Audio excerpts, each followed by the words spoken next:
Okay, cool. We're officially recording. Hi, Kevin. Hi. Well, thank you for being on our show and sailboard.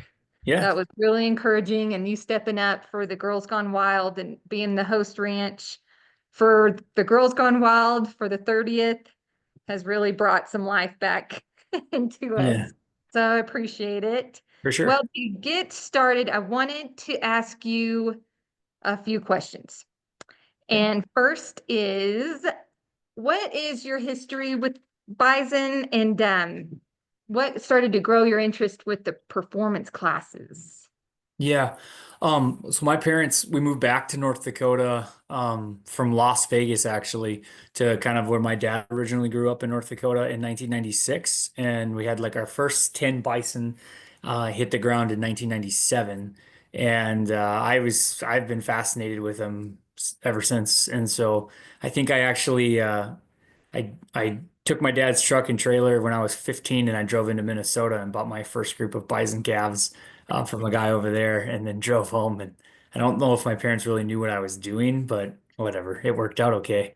And I've kind of been hooked ever since. So when I really started looking at getting back into it after college, like actually during college, I knew I was going to come back and start partnering with my parents. I really started looking at, like where do you go and buy breeding stock? The industry was just starting to rebound, and the DTBA had kind of just come out with their performance tested classes, and so I kind of watched the first couple runs of the bulls, and I thought it was just awesome that they were collecting this data and they were benchmarking it, and you could go and not only select a bull based on the conformation, but also on there's some actual genetic traits here that could be improving your herd. And so when I got ready, it was my first year out of college, and my dad and I went down and we actually bought number one, number two, and number three first group of the Girls Gone Wild heifers. So John Nice. Kamack ran the class, and we ended up buying a colt. Like my dad ended up buying one from Jump Off Buffalo Ranch. I bought one from Slim Butte's Buffalo Ranch, and another one from Cold Creek. So it was, Sandy, Boyd, and Scott. And we still have all three of those cows still. They're phenomenal females, and I just thought when I had the data there, and then I looked, compared that with one of the bulls that I bought out of the sale, and I thought, well, this is like a no-brainer, to be able to buy this kind of caliber of animals and be able to bring them back into your herd and start seeing an immediate impact. So that kind of is what hooked me into the class. And then I thought, well, maybe I should try it. So then I like picked out two of my best bull calves the next year, sent them down there, and I got totally rocked. Like just had my bull calves, they didn't do well. And part of that was because I didn't have them probably in the right condition to go in the first place to that competition. And so that was a whole learning curve for myself in terms of growing breeding stock, and so there's a lot of learning that came out of that, and still got the data out of the bulls that went all the way through. And then at that point, I kind of started getting more involved with DTBA, and then John decided he didn't want to host the girls anymore, and I had some pasture available, and I said I will gladly jump in and do it. And I think my dad thought I was crazy. My wife was like, "Let's give it a try. Why not?" And we took the girls. Limperts had the bulls that year, and it was an awesome, awesome experience. And then I kind of was hooked. So I think I actually ended up hosting the girls. One year we hosted the girls and the guns together. Uh, oh, okay. We had enough space to do that. Because I've been kind of growing our operation all along, and it just randomly happened. Like I could have these little spots of ground where I was like, well, I could just fill it up with these heifers, and be able to select what I want out of these heifers or these bulls, and then still be able to get that out to the greater industry. And like John Kamak or myself or Boyd or any of those guys, like we still always kind of talk about like we've had some really good sales, but more importantly, we've had some really good animals that have really changed the game in terms of performance. And I see the direct impact in my own herd. Some of my key breeding bulls right now are young guns bulls. They're getting up there in age, but their impact genetically into the herd has been excellent. And I think the importance of it when you look at all the data and you can see the data over time, and then you're tracking your own herd data. So like I always tell people, the most valuable thing you can have on your ranch is a scale, because then you really start to see, like, because pounds equal dollars, right? In our industry, is you start to see, like, okay, if I put this bull in and now all of a sudden after 5 years my weaning weights are consistently heavier, that bull's paying for himself real fast because of the genetic influence onto your herd. And we are an all natural um breeding industry. So like we're not doing growth hormones, we're not doing anything to shoot them up and get them going further. So that's why I think the data tracking is so important, is because you can start to isolate those key indicators of performance. And that is what allows you to really hone in on getting the most out of those animals while also still being able to keep true to the animal's ability to be low maintenance and natural, and kind of do all the things that we want bison to be able to do that make them, the bison advantage. So I guess it's a long story, but that's kind of how it all came together for me, and now I'm kind of hooked on it. Man, that is some good points. Yeah. Yeah. And DTBA is so lucky to have you because really, what would the history be if you weren't? I mean, no telling what would have happened. We're just Our ranch was just one of many, like the Yeah, yeah, Lamperts and Mosquito Park and that's Slim yeah, Buttes. I yeah, mean, they all helped carry the torch on that Young Guns thing. And that, I think like Scott and Sandy were really the two guys. I know John was probably in on those conversations like the very first time they kicked it off. I know Dave Lout, was still had a herd performing up here in North yeah, Dakota. He was in on some of that. And it was like those guys were the ones who saw the value of getting that data and showcasing it through a performance class like that. And they became a trend-setting situation for the industry. I mean, DTBA has been known to be like that, really focused on things that matter to the producer, like on boots on the ground, this is what matters. And at the end of the day, it's how many pounds of bison flesh can you raise off of your ranch. And so yeah, I got honestly, I just felt lucky that we could come in and help continue it on. yeah, And it was beneficial for everybody, I think. And there's a lot of learning curves that go through that, and it's ups and downs. And when you're sitting there trying to semen test bulls in January, and yeah. like this bull is the first place bull or the third place bull, and it's like, dear God, just please semen test positive, because I don't want to call and tell this producer their bull Oh. didn't semen test.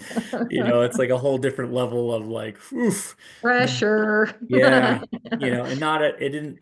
I think for the most part, it was very, very successful, and like we talked about it as a family here, like that was something that we felt like we could do for the 30th anniversary to celebrate. It's like, well, why not bring it back one more time? And the girls are easy to do.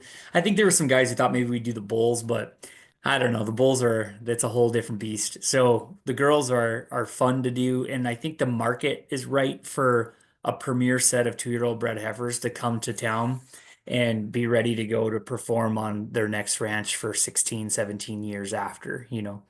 And so Yeah, I'm really excited to be able to do it one more time. yeah, yep, yep. So you answered this, but in in a sentence or two, what would you put as the importance of the performance data? It's just benchmarking your operation, like Yes, your ability to track data that improves your overall profitability. At the end of the day, that's what we're trying to do, is improve your profitability by improving your genetic performance of your animals naturally. beautiful. Yep. Yeah, yeah, that's awesome. So my next question for you. Mhm. So, and you did answer this, but to repeat, so how has the performance data been beneficial to the bison community and then to your operation as well? Well, I think from the bison community, I think it's set a standard of of understanding how you can drive profitability into your operation with how you select animals, and specifically what data you are collecting on your own operation to show profitability. So I think that's been a pretty consistent. For me personally, It's tracking those key data points all the way through so you can see like which animals like I can all the bulls that are on my ranch now are either a young guns bull or sons of young guns bulls. Mm. Like there's enough genetic diversity there where we were able to buy different animals out of the sale over time and then be able to start to hone in on which ones produce the best for our operation in our conditions, and we can select animals out of that to continue that forward. Same thing on the female side. So the performance data it allows for, it's just data-driven decision making is what I would say. You're not guessing. You're looking at that animal saying that is exactly what I want from a confirmation standpoint. And then you have numbers to back it up to say like, yes, that is absolutely the animal that needs to go back and keep reproducing in my herd. So Awesome. Yeah, beautiful. Then, so my last question for you. So, what would you say to encourage producers to participate in a DTBA performance class? yeah, I would say, well, there's two ways to participate. You can actually put your animals in and participate that way. So if you're interested in the girls, I'm more than happy to encourage you to come in and do it. Um, because you're going to learn something about your operation. You're going to learn something about the animals that you have running in your operation. You're going to learn something from just the community of people who are communicating in that process about what works, what doesn't work, why are we doing things the way that we do. There's a lot of learning that happens there. So that's one way to participate. The other way to participate is to actually buy out of the sale, right? Because Mhm. if you are interested in it, but you don't want to go that far, you probably have data. If you're tracking anything, you could have data on your ranch that you could see, okay, well, this is what I can do, but how come this heifer is doing this? And that might be a heifer that, it doesn't take long for an animal. Like sometimes people get so gun shy about paying a lot of money for a premier animal. Well, yeah, there's risk involved, but the benefit of that animal long term in your operation could be significant. Like I can tell you right now, like that very first group of 2-year-old bred heifers we bought out of the Girls Gone Wild for the very first time, like one of those cows has actually produced 3 bulls for us. Two of those bulls have gone on to one won the Young Guns competition. And so that was like a $10,000 bull that sold. And that cow we bought for like $5,800. So Yeah. you start doing the math and you see like the impact. We've kept every female out of that cow her whole entire life producing on our ranch. There's a whole entire line of that cow in our ranch because they are just phenomenal females and they have the Wow. traits that we want and they have the data behind them. So it's one or two of those animals over time can have a compounding effect on your herd if you're a small producer. If you're a larger producer, it can still have a compounding effect because you can get really good animals out of there that are going to continue to perpetuate into your herd. So I think there's two ways to participate. Yeah. Oh, yeah, that's good. Man, Kevin, thank you. Thank you for Yeah. sharing this and shedding more light on the performance class and everything it's done for the industry and DTBA and yay. So, Yeah. yay. So I think, okay, sweet.